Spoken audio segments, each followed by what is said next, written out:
Have you ever wondered why men seem unable to show their real feelings? What if I told you that a man deeply in love with you has already told you, just in a way most women never notice? Carl Jung discovered something powerful. The unconscious mind doesn't use logic. It speaks in symbols, in repeated patterns in behavior. And when it comes to love, especially for men, their unconscious often says more than words ever can. You see, men don't always say, "I love you," the way movies have trained us to expect. They don't always announce it, post about it, or shout it from rooftops. No.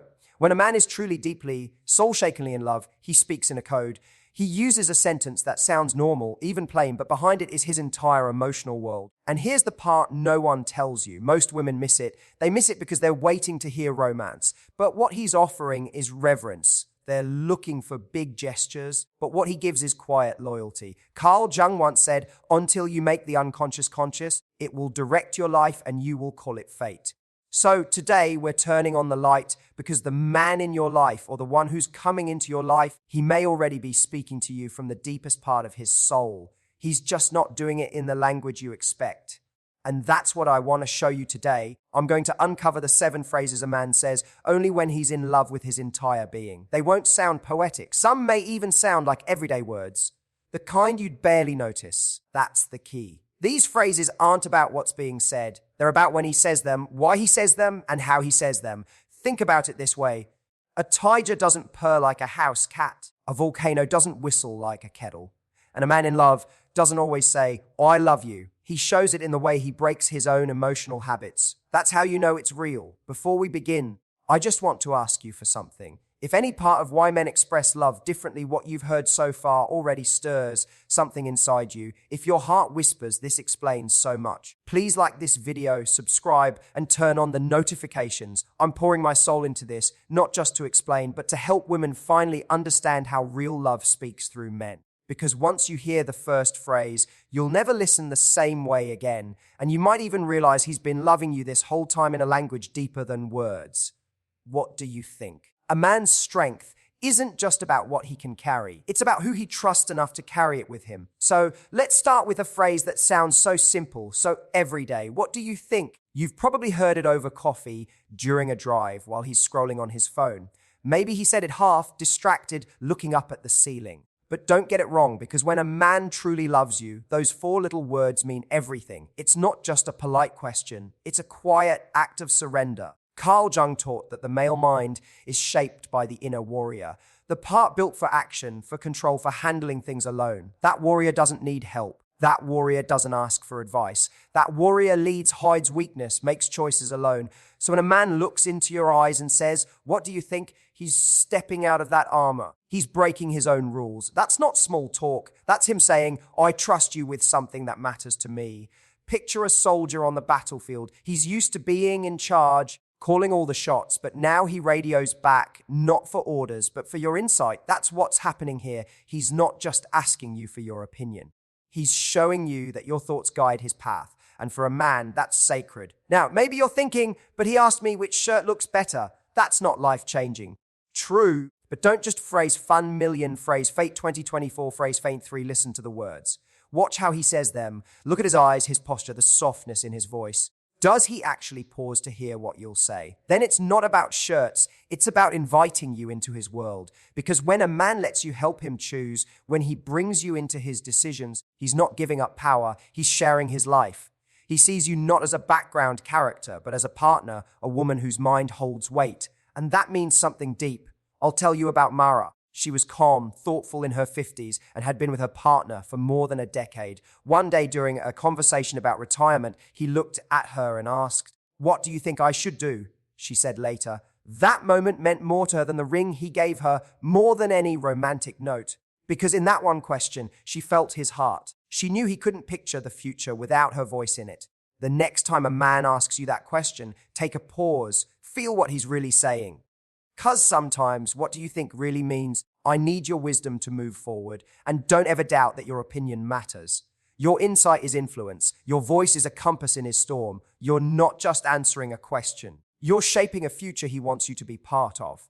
I had a rough day. The strongest man isn't the one who hides his pain. It's the one who knows where it's safe to put it down. Let's talk about a sentence that sounds small but carries heavy meaning. He walks in, drops his keys, rubs his neck, and says, I had a rough day. Seems simple, right? But if you only hear the words, you'll miss what he's really giving you. Because when a man says this, and really means it, it's not just a recap, it's a reveal, it's vulnerability. Carl Jung said that the male mind is built around the warrior, that part of him that survives, leads, protects, and pushes through. And what does the warrior never do? Show weakness. That's why so many men, good men, kind men, loving men, walk through life carrying emotional weight they never let anyone see. Not because they don't feel, but because feeling for them means breaking the image of what they think a man should be. So when he looks at you and says, I had a rough day, that's not just him complaining. That's him choosing to be seen. That's him trusting that with you. He doesn't have to pretend. And music, it may not be poetic. Most men don't cry on cue. They don't give big speeches about their emotions. But when he gives you that little opening, when he says, today was hard, he's handing you the key to his inner world. And if he lets you see him tired, that's a man whose heart already feels safe with you. Here's what many women miss. They brush past that moment. They try to cheer him up too fast or think he's just moody. But this is where love lives, in the quiet, in the real, in those few honest words that cost him more than you know. You don't have to fix it. You don't have to make better. You just have to hold space for it. Maybe sits beside you and says nothing at all. Maybe he simply wants to exist near you without having to explain every thought. That's not distance. That's trust in its realist form. Because when a man says, I had a rough day, what he's really saying is, you're where I feel safe. You're the one place I don't need to wear my armor. And when you answer that moment, phrase find fall with grace, with silence, tension, not pressure or questions, you become his calm in the middle of chaos. Ladies, don't overlook how powerful it is for a man to soften in your presence. Because when he shares his stress with you, he's not just venting, he's sharing his heart. And then comes something even more subtle. He doesn't use emotional words at all. Instead, he reacts to something you changed in his space. And that's where love speaks in a quieter language. Stay close now, because here's where it gets tender. He says, I like how you arranged this. A man's space isn't just a place. It's where his identity finds structure. So let's pause on this phrase that might sound casual, but carries a deeper message. I like how you arranged this. Maybe he says it after you straightened the cushions or shifted the mugs around or added a plant to a quiet corner.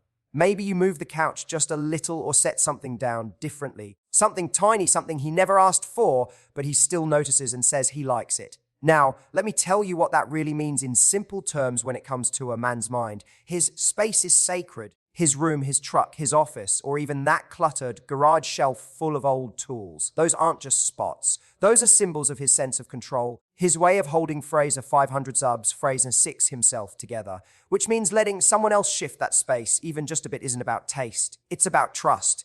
So when he says, I like how you arrange this, it's not just giving a compliment. He's letting you in. You now have access to a part of his world. He never gives freely access to the life he's crafted to stay in control. Access to the version of him few ever get close to. Because a man's life is built in sections. There's a place for working, a place for relaxing, a place for being alone.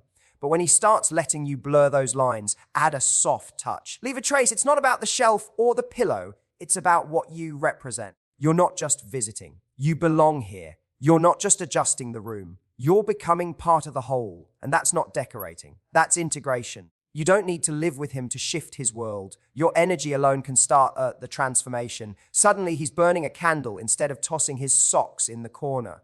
Suddenly, he's buying the snacks you love. Suddenly, there's space for your things, your books, your scent, your presence in quiet ways. When he lets you shape his surroundings, he's really saying, you're shaping me, and I'm no longer afraid of it. Now, let me tell you about Simone. She dated a man who had been living solo for years, clean, organized, private. One day, she adjusted his kitchen layout, just made it flow better, nothing major.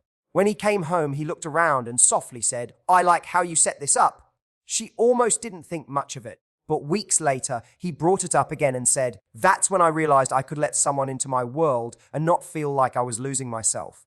That's the power in those small words. It's not about decor. It's about letting go. It's about sharing. It's about home. So next time you hear him say something like that, don't dismiss it. He's not just accepting your changes. He's telling you you're a part of his world, and then he does something else. He begins to talk about tomorrow, but what he's really doing is giving you a glimpse of forever. Listen closely now. What are you doing tomorrow? We don't make plans with people we plan to forget. So let's look at this soft question. What are you doing tomorrow? You might hear it and think he's just trying to see if you're free, maybe a quick lunch or some casual hangout. But no, that's not what's happening here. Not when it's coming from a man who truly cares for you. Because time for a man isn't just about dates and hours. It's tied to his sense of purpose, to his direction, to how he phrased 7-5 Hard Challenge final thought sees his life. And when a man starts inviting you into that timeline, even in small ways like tomorrow, it means something real is happening deep down. He's not just asking for your time, he's weaving you into his journey. And here's what most don't realize. Men don't casually offer up their future to just anyone. If he's making room for you in it, it's because his heart has already started moving in your direction. When a man starts picturing you in his tomorrow, he's already quietly choosing you for something more permanent, because the way men are built, they're always moving towards something, the next task, the next goal, the next challenge. But when he stops for a second, turns toward you and asks about your next day, he's not just filling his schedule, he's trying out what life would feel like with you in it. Every little time he says, "What are you doing this weekend?" or "Want to come with me next month?" He's not just talking about plans. He's stitching you into his momentum, into the path he's building forward. That's not just logistics, that's emotional investment. Now, let me share this from Tara. She used to get irritated when her boyfriend always asked what she was doing tomorrow, even when they had no solid plans. She thought maybe he was being too controlling or overly involved until one day he looked at her and said, "I just like knowing where you are. It makes me feel close to you." And in that moment, she got it. It wasn't about control, it was about closeness. So the next time he asks that question, even if it feels small, don't brush it off. He's not just curious. He's seeing if you still fit into his picture of the world. And when he starts talking about the future, he's not just scheduling, he's planting emotional roots. And then something rare happens. He stops pretending he has it all figured out. And when that happens, it's not weakness.